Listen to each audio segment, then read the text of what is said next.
오늘의 하늘 말씀은 제1성서의 이사야와 제2성서의 고린도 전서입니다. 먼저 이사야 49장 1절에서 7절을 읽겠습니다. 바닷가에 사는 주민들아, 내 말을 들어라. 먼 곳에 사는 부족들아, 정신 차려 들어라. 야훼께서 태중에 있는 나를 이미 부르셨고 내가 어머니의 뱃속에 있을 때에 이미 이름을 지어주셨다.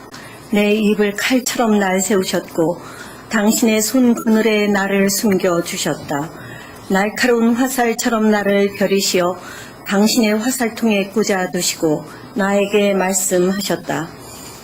너는 나의 종, 너에게서 나의 영광이 빛나리라. 그러나 나는 생각하였다. 나는 헛수고만 하였다. 공연히 힘만 빼었다. 그런데도 야훼만은 나를 바로 알아주시고 나의 하나님만은 나의 품삯을 세뇌해 주신다. 야훼께서 나를 지극히 귀하게 보시고 나의 하나님께서 나의 힘이 되어주신다. 야곱을 당신께로 돌아오게 하시려고 이스라엘을 당신께로 모여들게 하시려고 나를 태중에 지어 당신의 종으로 삼으신 야훼께서 이제 말씀하신다. 네가 나의 종으로서 할 일은 야곱의 지파들을 다시 일으키고 살아남은 이스라엘 사람들을 돌아오게 하는 것으로 그치지 않는다. 나는 너를 만국의 빛으로 세운다. 너는 땅 끝까지 나의 구원이 이르게 하여라. 만국이 꺼려하여 가까이 하지 아니하므로 지배자들의 기막힌 멸시를 받으며 종살이하는 너에게 이스라엘을 건지신 거룩하니 야훼께서 말씀하신다.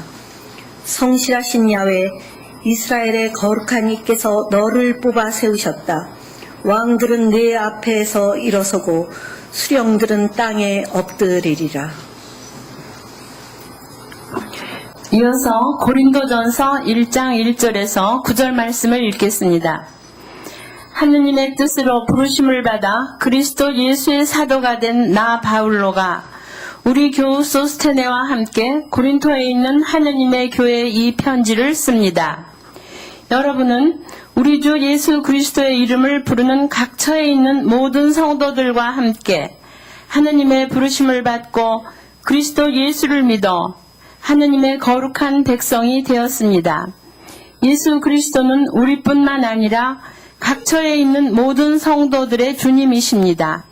하느님 우리 아버지와 주 예수 그리스도께서 은총과 평화를 여러분에게 내려주시기를 빕니다. 그리스도 예수를 통해서 여러분이 받은 하느님의 은총을 생각하면서 나는 언제나 하느님께 감사를 드리고 있습니다. 여러분은 그리스도와 함께 살면서 모든 것을 넉넉히 갖추게 되었고 특히 언변과 지식에 뛰어나게 되었습니다. 여러분은 그리스도에 관한 증언에 깊은 확신을 가졌으며 모든 은총의 선물을 조금도 부족함이 없이 받고 우리 주 예수 그리스도께서 다시 나타나실 날을 고대하고 있습니다.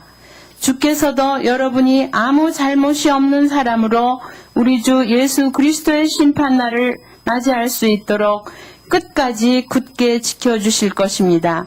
하느님은 진실하십니다. 그분은 여러분을 부르셔서 당신의 아들 우리 주 예수 그리스도와 친교를 맺게 해주셨습니다. 다 함께 고린도전서 1장 1절에서 9절 말씀을 읽겠습니다. 하느님은 진실하십니다. 그분은 여러분을 부르셔서 당신의 아들 우리 주 예수 그리스도와 친교를 맺게 해주셨습니다. 이 말씀으로 귀한 깨달음과 결단이 있으시기를 바랍니다.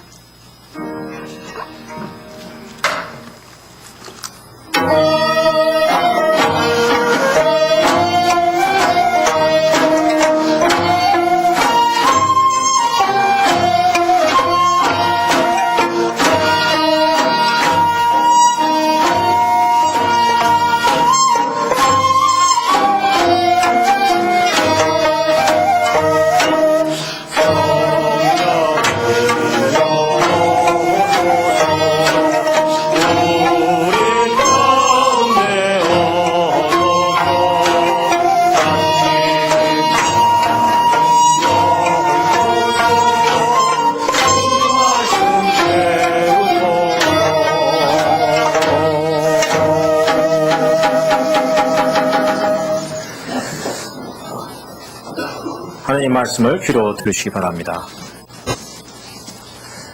다음날 요한은 예수께서 자기한테 오시는 것을 보고 이렇게 말하였다. 이 세상의 죄를 없애시는 하느님의 어린 양이 저기 오신다.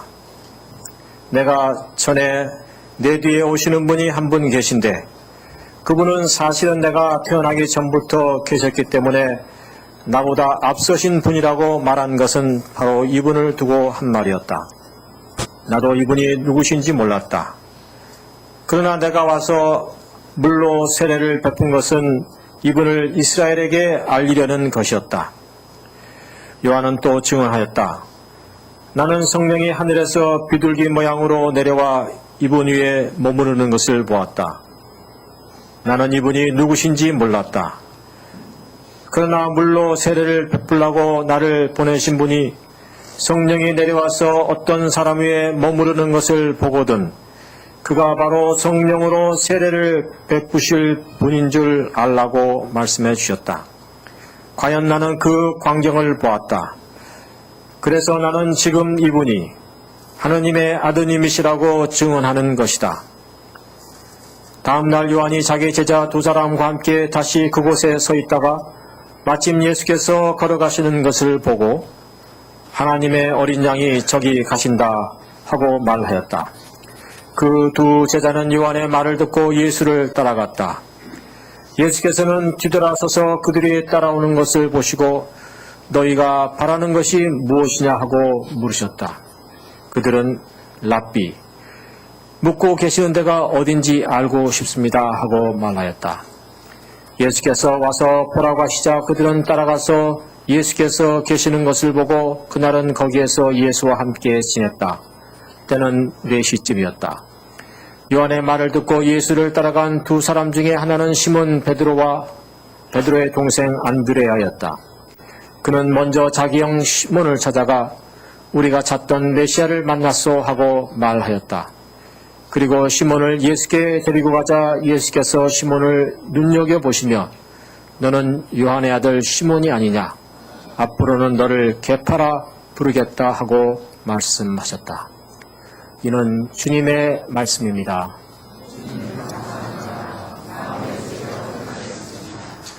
네, 앉으시기 바랍니다.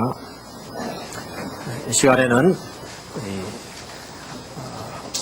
지난 80년대 초에 학생 시절 향립교회 교우이시던 하셨던 우리 지금 현재 세종대에서 신약학을 가르치시는 김판인 목사님께서 나오셔서 그리스도의 능력이란 제목으로 말씀 선포하시겠습니다. 하나님의 크신 은혜가 함께 하시기를 기원합니다.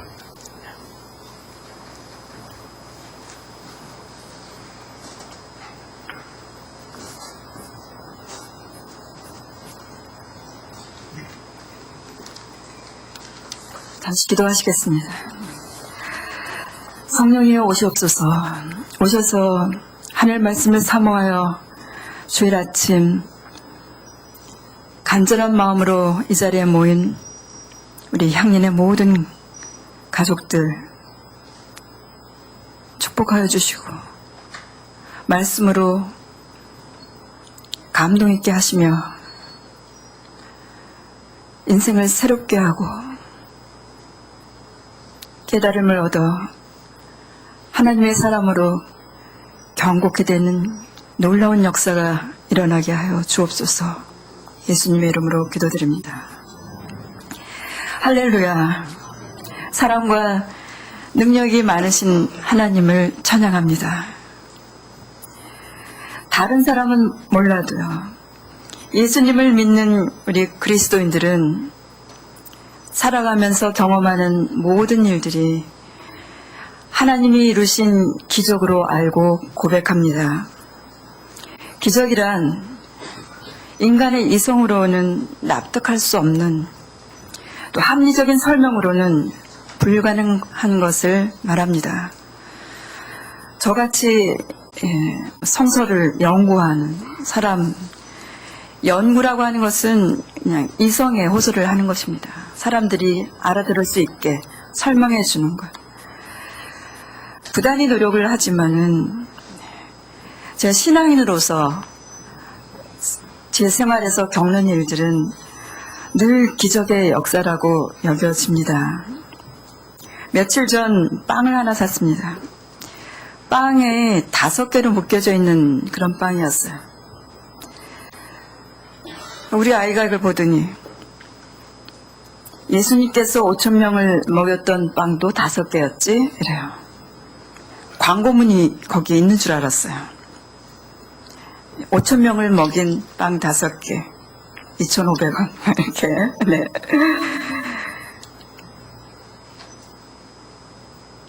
예, 광고자들도 또 이런 책도 보신 적 있으시죠? CEO 예수.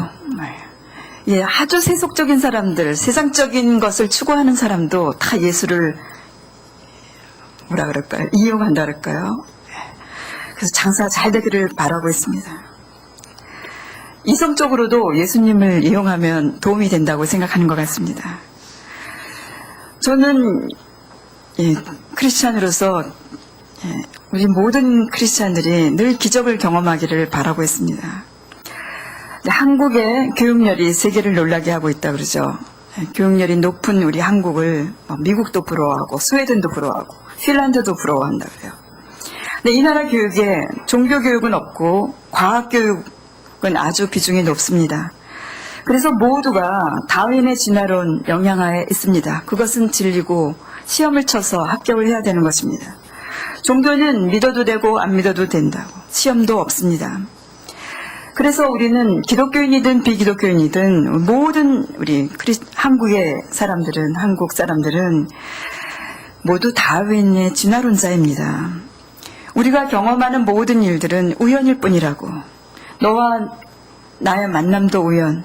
오늘 하루를 살면서 경험하는 모든 것도 우연일 뿐이라고. 우리는 다만 노력함으로써 좀 더 조금 진화될 수 있을 것이라고. 그래서 약자는 노력을 하면 강자 계열에 들어갈 수 있을 거라고. 놀라운 속도로 변하는 이 세상에 적응하지 못하면 도태될 뿐이라고. 약육강식 적자생존은 진리라고 하면서 우린 배워왔고 기독교인이든 아니든 그 법칙 하에 떨면서 살아가고 있습니다. 이런 교육을 받으면서도 또 이런 세상에 살면서도 우리 크리스찬은 좀 다른 생각을 해볼 수 있지 않을까요? 아니다. 학교에서는 아무리 우연으로 내가 탄생했고 우연으로 너와 내가 만났다고 아무 의미도 없다고 하지만 좀 생각해보면 너의 존재 또 나의 존재 이것은 우연이 아니다. 이것은 하나님의 특별한 계획이 있어서 만들어진 것이다. 너와 나의 만남은 우연이 아니라 필연이다. 우리 인간 사회는 약육강식이나 적자생존으로 살아가는 것이 아니라 우리에게 생명을 주신 하나님의 은혜로 살아가는 것이다. 이렇게 말이죠. 내가 뭔가 계획을 하고 실천을 해야만 하늘에 상급이 있다고 여기는 분들이 혹시 계시다면 기적이니 은혜니 이런 단어가 낯설지도 모르겠습니다. 하지만 2014년 1월 우리 오늘 여신도 주일이죠. 여신도 주일을 맞이해서 우리 향인교회로부터 하늘 뜻 펴기 요청을 받고 보니까 저는 개인적으로 이것은 하나님의 크신 은혜와 놀라운 기적이라고 고백하지 않을 수가 없습니다. 향인교회는 저에게 특별한 교회입니다.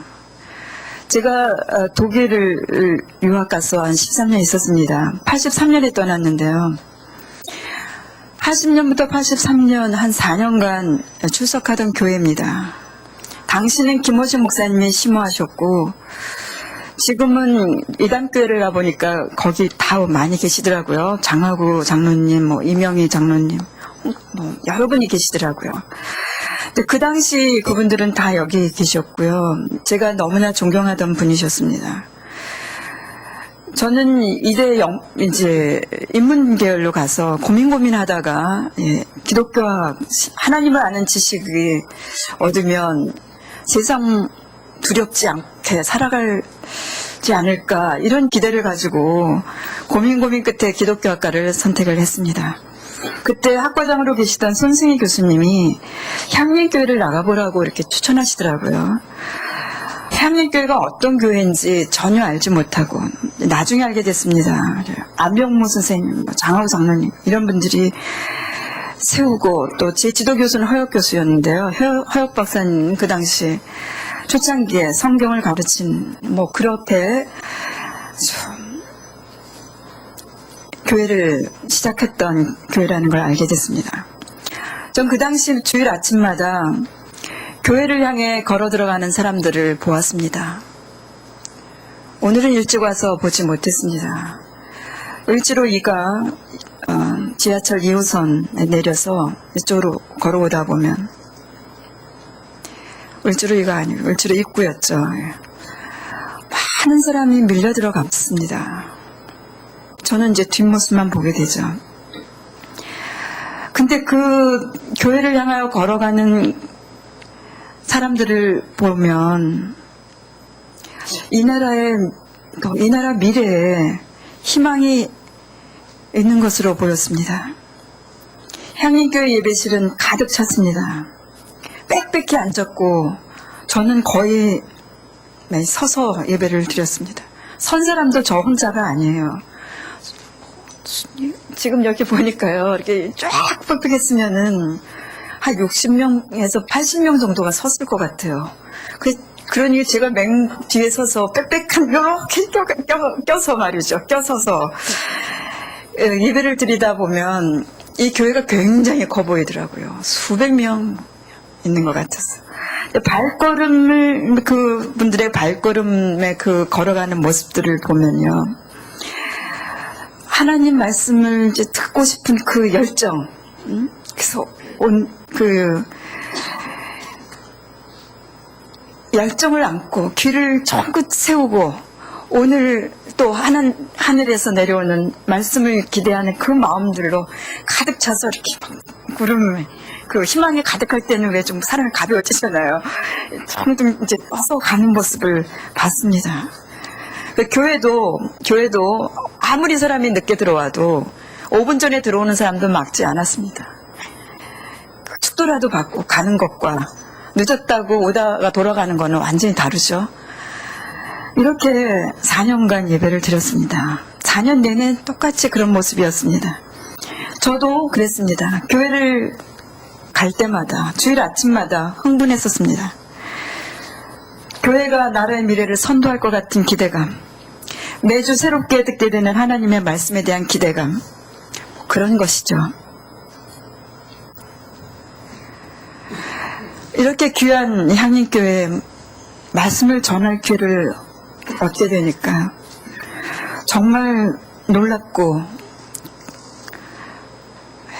하나님의 기적을 또다시 경험하고 감사할 따름입니다. 이렇게 또 떨리면요, 말씀 준비가 쉽지가 않아요. 그리고 오늘의 이제 또 본문들을 보니까 이거 가지고 또 어떻게 말씀을 준비해야 좋을지 이게 만만치 않더라고요. 하늘뜻 펴기. 사랑하는 향인의 교우 여러분,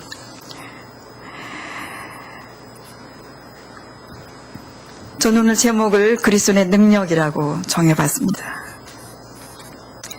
그러면서 저는 하나님께 이름을 붙여봤습니다. 아주 세속적인 용어예요. 요즘 개그에 개그 말고 예능에서 많이 나왔던 표현입니다. 능력자, 능력자 예수, 능력자 하나님. 능력자 하나님께서 우리를 통하여 행하신 놀라운 일들을 기억합시다. 지금의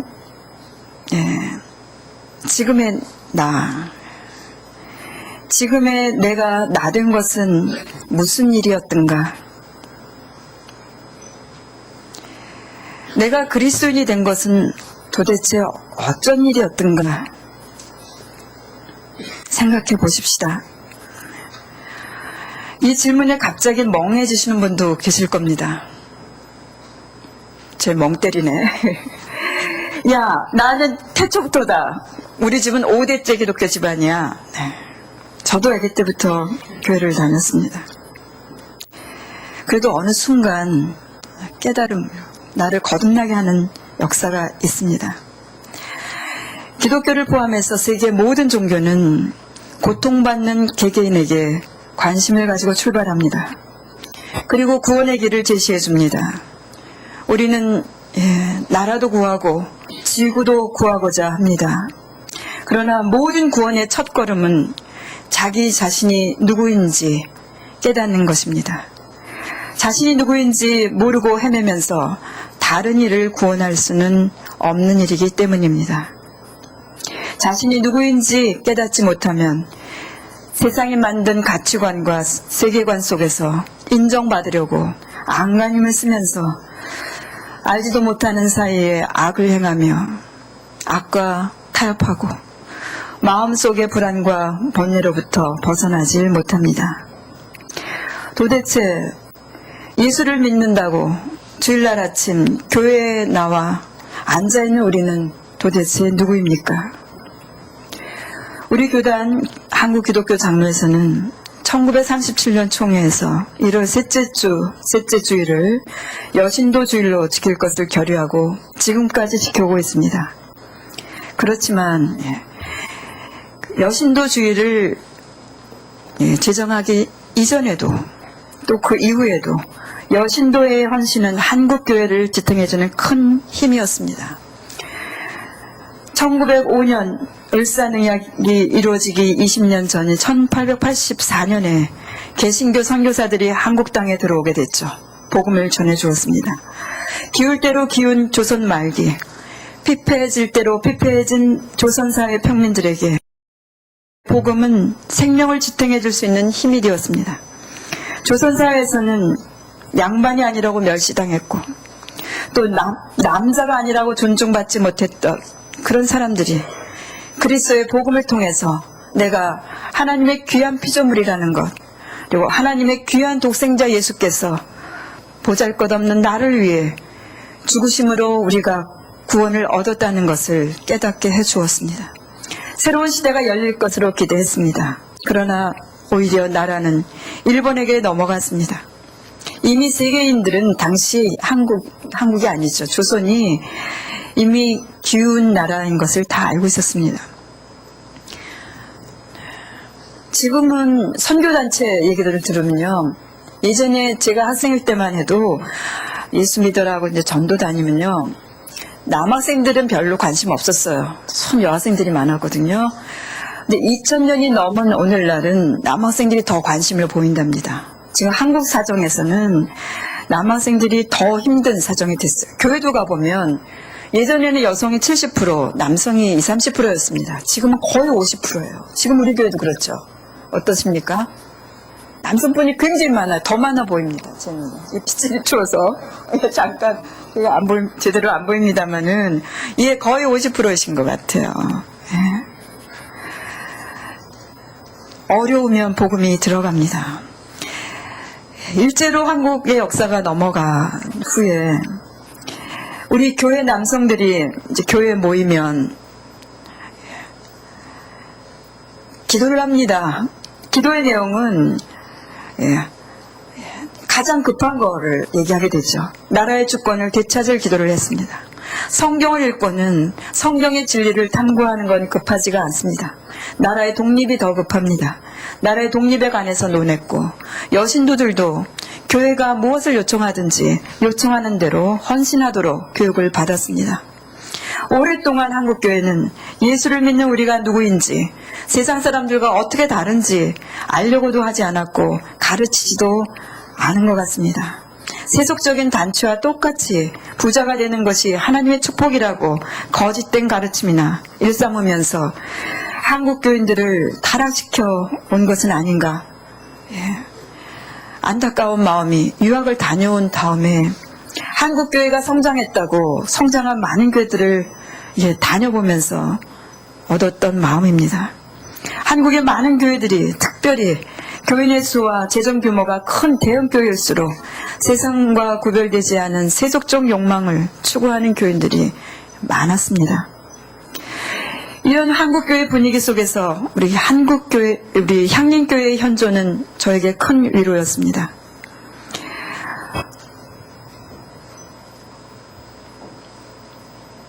저도 개인적으로 살기가 너무 빡빡했습니다. 소명 이런 것으로 유학을 막 힘겹게 마치고 돌아왔습니다. 곧바로 IMF가 터지더군요. 대학의 문은 더욱더 좁혀졌습니다. 10여 년, 지금은 이제 세종대학교 교수로 있습니다만은 10여 년 강사를 했습니다. 그래서 세상 일에 관심 갖기보다는 나 혼자 살기 바빴어요. 힘들었습니다. 2008년부터 아니죠. 한 2005년부터 우리 사회에 좀 관심을 갖게 됐습니다. 그러면서 향린을 다시 만났습니다. 길에서요. 촛불항쟁 때, 2008년 촛불항쟁 때도 그렇고 또 5년 전이죠. 용산 참사에서도 만났고 재능교육에서도 만났고 아픔이 있는 곳이면 공권력에 의해서 고통을 당하는 사람들이 있는 곳이면 먹고 살기 힘들다고 사람들이 모이는 곳이면 향린은 언제나 그곳에 있었습니다. 작년 전교조들도 할 때도 아주 앞장서 있더군요. 자랑스러웠습니다. 썩어버린 한국교회 부패에 함께 매립되지 않으려고 애쓰는 우리 향린의 정신을 읽을 수 있었기 때문입니다. 청년 예수처럼 어두운 세상에 진리의 빛이 함몰되지 않고 보석처럼 빛난 투명한 정신으로 신의 뜻을 전하는 청년 예수처럼 향림교회가 영원하길 축원합니다. 예수 그리스도를 믿는 우리가 누구인지 올바로 깨닫고 있어야만 예수의 정신을 지켜갈 수 있을 것입니다. 나는 과연 누구입니까? 우리는 과연 누구입니까? 우리 오늘 함께 읽은 성경 말씀 중에 고린도전서 1장 2절의 표현에서 우리가 누구인지를 알 수 있는 구절이 있어서 여러분에게 소개를 할까 합니다. 고린도전서 1장 1절 2절은요. 모든 편지가 그렇듯이 지금 우리가 봉투했습니다. 봉투에 발신자 누가 여기서는 바울과 소스데네가 나오죠. 누구에게 그것도 봉투했습니다. 그 누구에게 해당하는 구절이 우리 공동번역은 하나님의 교회에게 편지를 했습니다. 이러고 그 뒤를 끊어서 번역을 했습니다. 그런데 2절에 있는 모든 것이 다 그 수신자에 들어갑니다. 그거를 요약해 보겠습니다. 그것이 저는 우리 고린도 교회에 전하는 바울의 편지에서 그들의 아이덴티티를 가르쳐주고 있지만 그것이 결국 우리 모든 크리스찬의 아이덴티티라고 생각이 듭니다.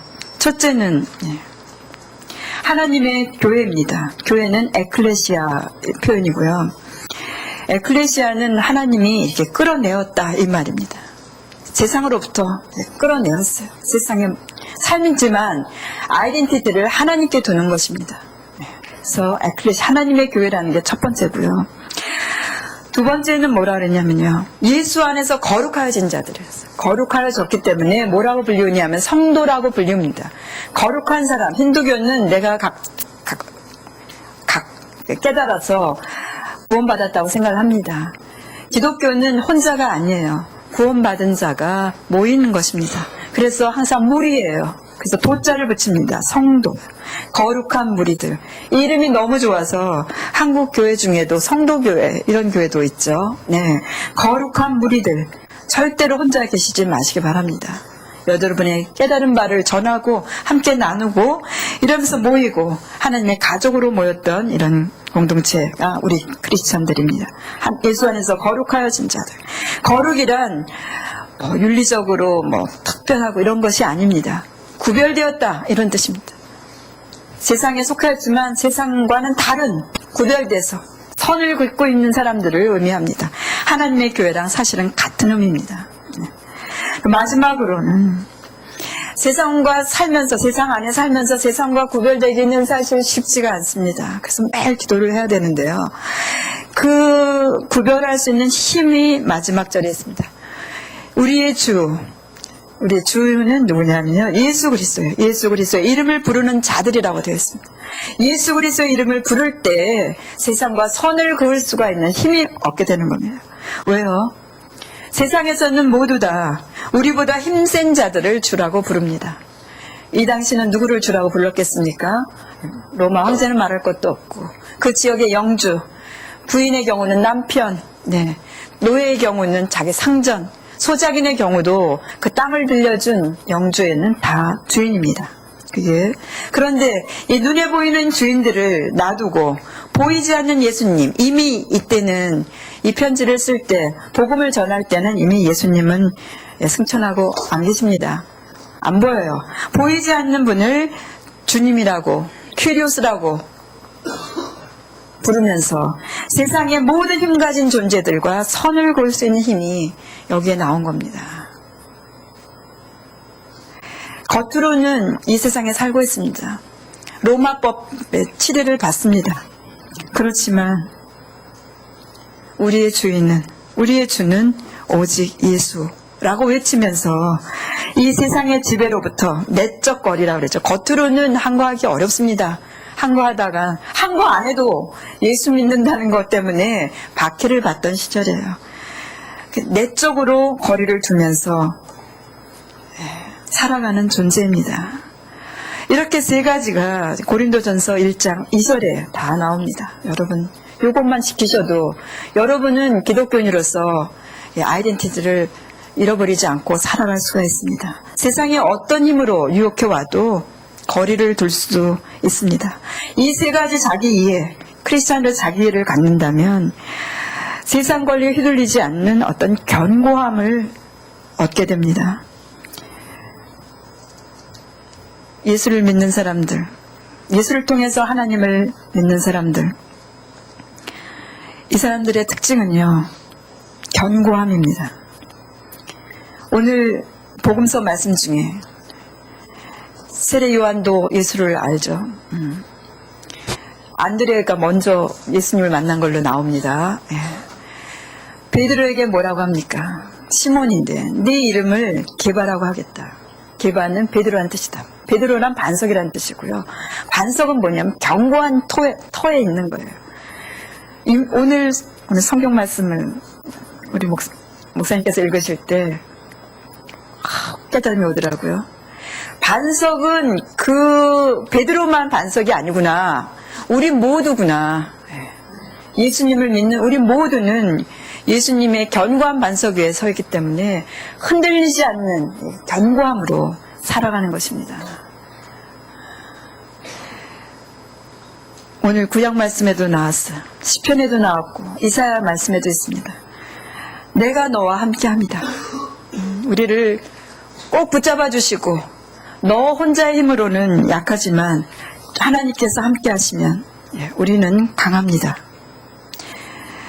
세상에 휩싸이지 않고 오직 하나님만 믿고 예수 그리스도와 교제하면서 세상을 이기는 존재가 바로 우리 그리스도인들입니다. 세상 사람들은 다 나름대로 자기 기준을 마련해 놓고 자기 잘난 맛에 삽니다. 자랑하고 싶어 합니다. 우리 그리스도인들은 자기를 내세우지 않습니다. 나는 아무것도 아닌 보잘것없는 존재인데 하나님의 목적을 위해서 나를 사용하신다고 믿고 살아가는 사람들입니다. 그리스도인들이 그래서 자랑을 한다 할지라도 자기를 자랑하는 것이 아니라 바로 바로 주님을 자랑하는 것입니다. 고린도전서 1장 31절에도 너희가 자랑을 하려거든 주 안에서 자랑하라 이렇게 나옵니다. 고린도전서 그 다음인데요. 1장 26절 29절 읽어봅시다. 거기 보면요. 하나님의 부름을 보라 그래요. 누가 부름을 받았는가? 지혜로운 자, 강한 자, 집안 좋은 사람, 부자 이런 거 아니라는 겁니다. 어리석은 사람, 천한 사람, 멸시받는 사람, 없이 사는 사람. 우리는 있어 보이는 게 좋다 그러잖아요. 그래서 영어도 막 혀를 굴려야 있어 보이고, 옷도 좀 메이커 있는 거 이렇게 최소한도 뭐죠? 노스페이스인가? 뭐 이렇게 좀 이름 있는 거 이런 거 이씨 보이려고 하는데요. 성경에 보면 다 반대예요. 없이 보이는 사람을 하나님이 택하셨다고 증언하고 있습니다.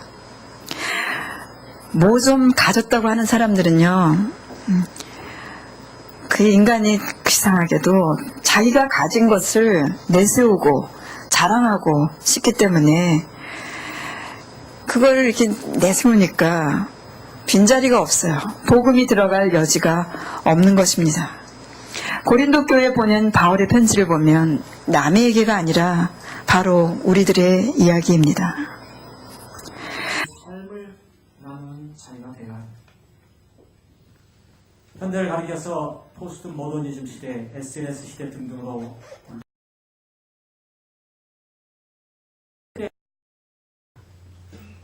기독교가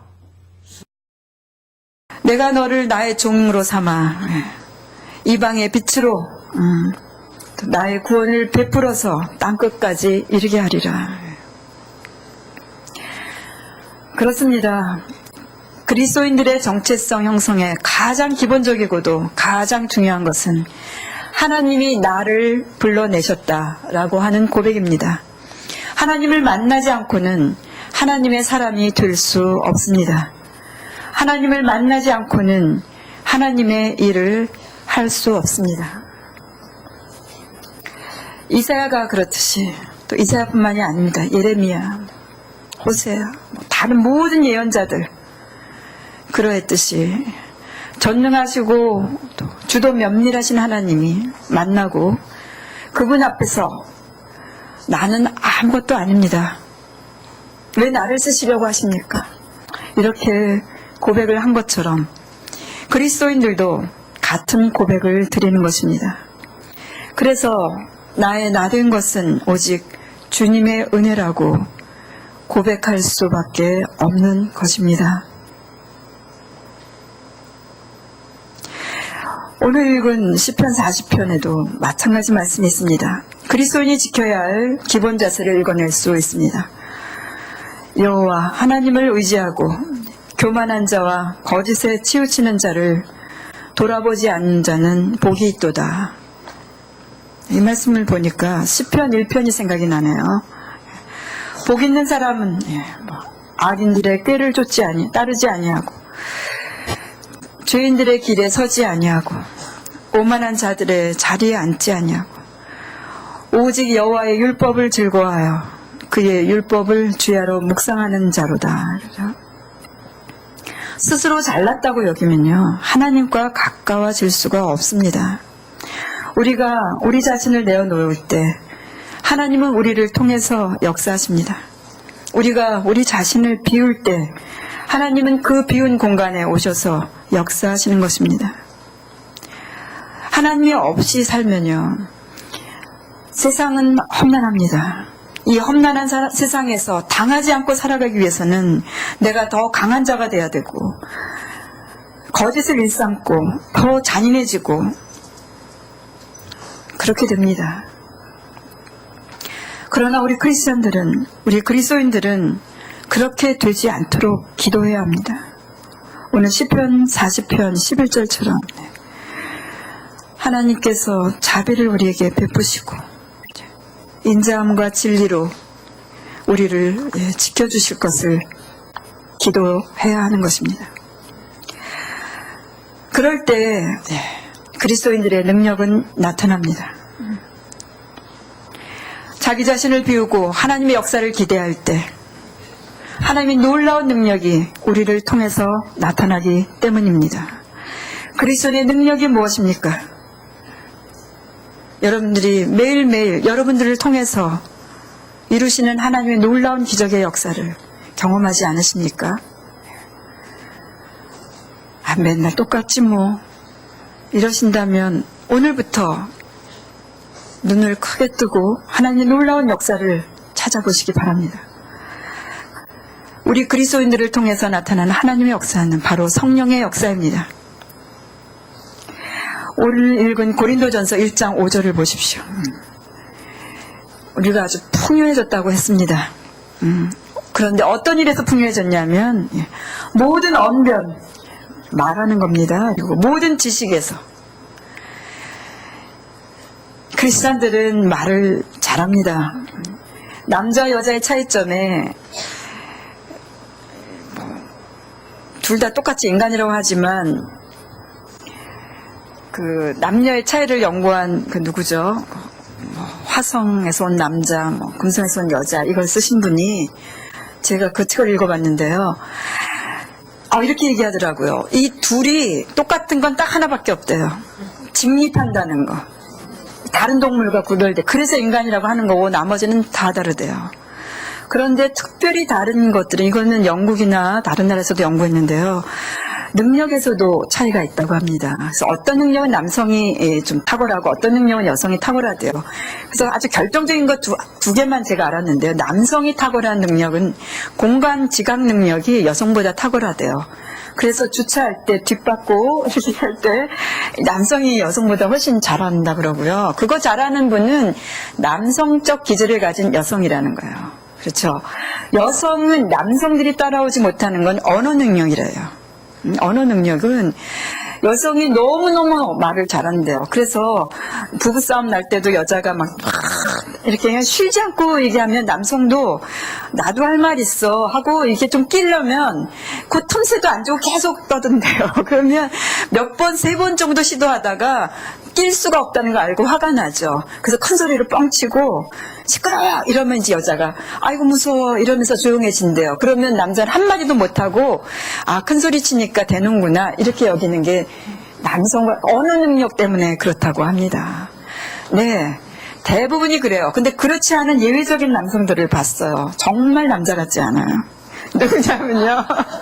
제가 목사이니까 목사님들을 많이 만납니다. 거기 가면 그래요. 제가 말을 더 못해요. 얼마나 말씀을 잘하시는지 정말 예외 없이 모두 다 잘해요. 저는 목사님뿐만 아니라고 생각합니다. 크리스찬들은 다 말을 잘합니다. 예, 이 성령의 역사이기 때문입니다.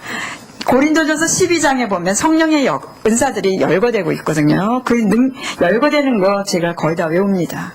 순서대로 외워요. 뭐냐면 첫 번째 지혜의 말씀, 지식의 말씀, 두 번째, 세 번째는 믿음, 네 번째는 병 고치는 은사, 그 다음 기적행함, 그 다음에 예언, 분별하는 거, 그 다음 방언 통역 이렇게 나와요.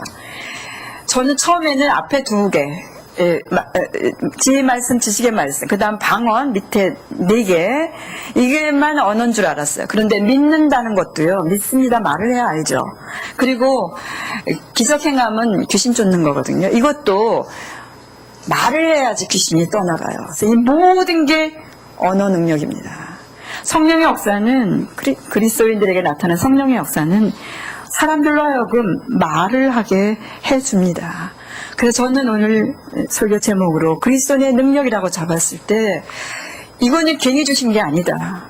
자, 예수님을 믿으면요, 말 못하던 사람도 말을 하게 돼요. 우리 또 옛말에 그런 게 있던데, 우스갯말로 어디 가면은 입만 뜨는 사람들이 있대요. 나쁜 말이라 제가 어디라고는 말을 안 하는데, 거기에 3종류의 사람인데 그 중에 하나가 크리스찬이라고 그랬어요. 말을 잘한다고. 네. 이 언어 능력이 왜 생길 것 같습니까? 언어 능력이 떨어지던 남성도 말을 잘하게 돼요.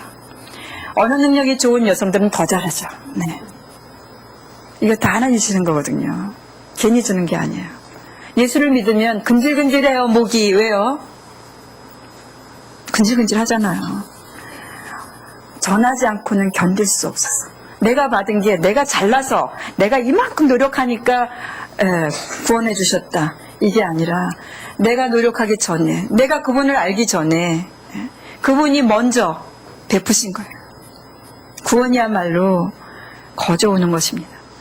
너무나 기쁘고 노력해서 하면 너도 노력해라 이러고 말 텐데 내가 거저 얻었기 때문에 이것도 누구한테나 알려서 같이 기쁨을 나누고 싶은 마음입니다. 그래서 입이 닫혀 있을 수가 없어요. 너 못 들어봤니? 이 놀라운 복음. 예수 그리스도 이름 못 들어봤니? 바울이 이렇게 다녔고요. 바울을 통해서 복음을 얻은 모든 사람들 다 그렇고요. AD 1세기도 그렇고 AD 10세기도 그렇고 AD 20세기도 똑같습니다. 필리핀도 그렇고 중동 지역도 그렇고 한국도 그렇고 복음이 들어가는 곳이면 사람들이 다 언어 능력을 말을 하지 않고는 견딜 수 없기 때문에 복음을 전하게 되는 것입니다. 근데 이 모든 사람들이 어떤 능력을 받았든 그게 지혜의 말씀으로 나갈 수도 있고요. 또 저 같은 사람은 뭐 지식의 말씀으로 나갈 수도 있죠. 어떤 사람은 또 예언으로 나갈 수도 있죠. 어떤 특정한 교회를 가면요, 이 많은 성령의 은사가 있는데도 불구하고 다른 건 다 알아듣는 말입니다. 그래서 알아듣지 못하는 말을 하면 괜히 더 그게 신비한 것 같아서 괜히 방언 가르치는 교회도 있어요. 다 똑같습니다. 어떤 것으로 올지는 아무도 몰라요. 다만 제가 확신하는 건 그 사람의 가장 합당한 것으로 갑니다. 그런데 이 모든 은사들이 자기 자랑으로 나타나서는 안 되고요.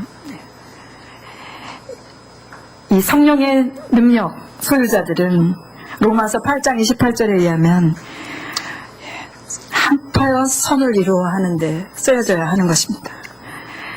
로마서 8장 28절 기억하세요. 우리가 알거니와 하나님의 사랑하는 자 곧 그의 뜻대로 부르심을 입은 자들에게는 모든 것이 합력하여 선을 이루느니라. 성령의 능력은 모든 그리스도인들에게 다양하게 나타나지만 모두 합하여 선을 이루라는 것입니다. 지혜의 말이든 지식의 말이든 예언이든 방언이든 귀신을 쫓아낸 능력이든 선을 이루는 말만 하시기 바랍니다. 그리스도의 능력은 모든 것이 하나님에게서 오는 것이므로 그 어떤 능력을 발휘할 때도 그 어떤 말씀을 여러분이 전할 때에도 자기 자랑이 아니라 감사의 말이 여러분에게서 나오기를 바랍니다. 여러분이 가지신 그리스도인의 능력이 감사의 말로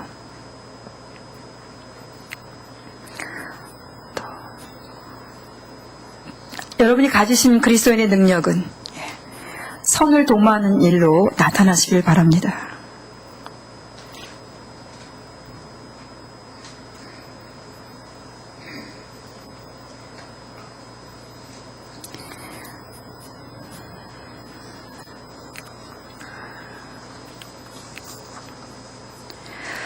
오늘 그리스도인의 능력이란 제목으로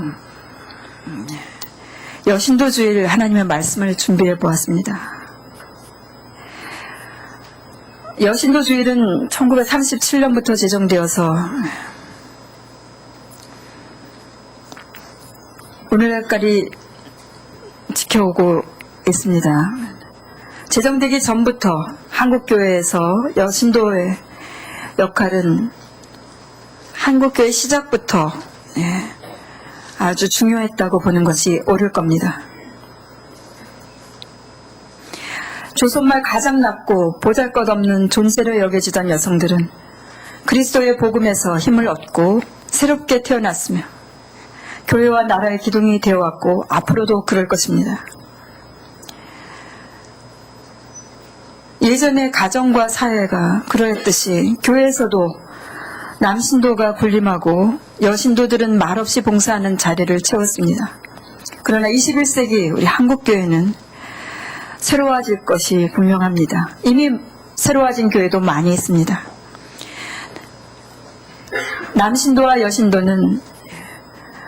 진정한 동반자 관계를 맺으며 교회 발전을 위해 서로 협력하며 애쓰게 될 것입니다. 또 여신도의 젊은 층들은 어르신들을 잘 섬기고 여신도의 아름다운 전통을 잘 이어가게 되리라 전망해 봅니다. 하나님이 불러주시고 또 나누어 주신 그 성령의 은사인 언변의 은사를 주었으니 우리는 이제부터 입을 열어 말을 할 때마다 감사의 말을 하도록 하십시다. 또 사랑의 말을 하도록 하십시다. 또 정의의 말을 하도록 하십시다. 감사하게 하소서, 사랑하게 하소서, 거짓 없는 참된 믿음을 주소서. 우리가 이렇게 기도하고 기도한 대로 우리가 살고자 노력한다면 우리 모두를 그리스도 안에서 하나로 묶어주실 것입니다. 교회 안에서 어느 누구도 나이가 많다거나 혹은 나이가 적다거나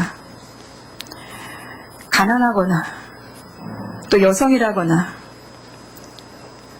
사회적 지위가 없다거나 그 어떤 이유로도 교회 안에서는 그 어느 누구도 소외당하는 일이 없고 모두가 하나님의 귀한 자녀로서 행복한 교회가 될 것입니다.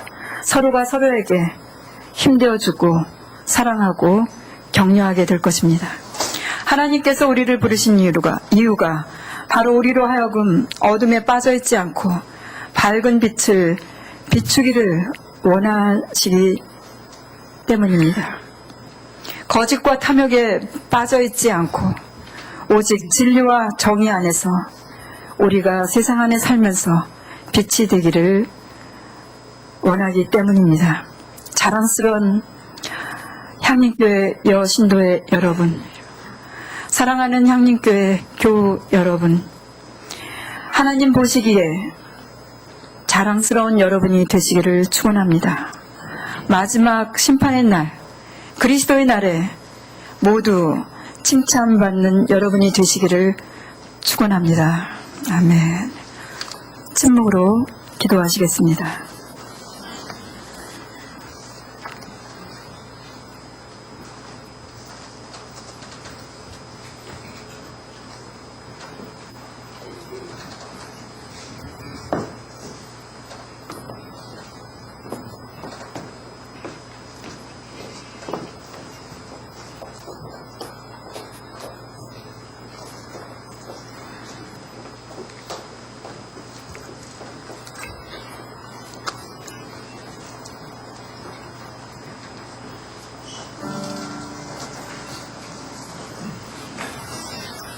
주님의 말씀이 사랑으로 우리를 채우시리라. 주님의 말씀이 정의로 우리를 이끄시리라.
전체 여신